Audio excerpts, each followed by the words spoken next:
తులం బంగారం కళ్యాణ లక్ష్మి 2 లక్షల రుణమాఫీ రైతు బీమా 4000 పెన్షన్ మహిళలకు 2500 గోవింద కాంగ్రెస్ పార్టీ గోవింద గోవింద కాంగ్రెస్ పార్టీ గోవింద ఆసరా పెన్షన్ గోవింద. అయితే మరి ఎంపీ ఎలక్షన్స్ వచ్చినాయి. మొన్న జరిగినటువంటి ఎమ్మెల్యే ఎలక్షన్స్ లా దొంగ హామీలు ఇచ్చి తప్పినటువంటి కాంగ్రెస్ కు బుద్ధి చెప్పాలని చెప్పి ఈ సభాముఖంగా గ్రామ ప్రజలందరికీ తెలియజేస్తా ఉన్నాం. ఇస్తా అన్నారు తప్పిండ్లు. మరి తులం బంగారం కళ్యాణ లక్ష్మి ఇస్తా అన్నారు. ఇక తులం బంగారం పక్క పెడితే అసలు కళ్యాణ లక్ష్మి వస్తలేదు. అయితే 2 లక్షల రుణమాఫీ చేస్తా అన్నారు. దాని ఆచుకే లేదు.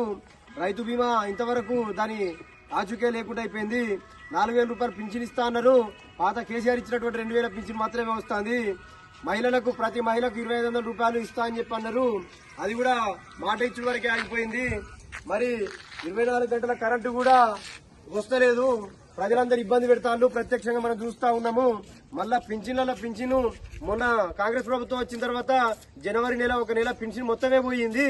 ఇదంతా గమనించి మరి కాంగ్రెస్ ప్రభుత్వానికి బుద్ధి చెప్పి తెలంగాణ ప్రభుత్వం కేసీఆర్ గారికి సపోర్ట్ చేసుకుంటూ మన కరీంనగర్ ఎంపీ అభ్యర్థి వినోద్ అన్న గారికి ఓటు వేయాలని చెప్పి ఈ సభాముఖంగా గ్రామ ప్రజలందరికీ తెలియజేస్తా ఉన్నాం. జై తెలంగాణ.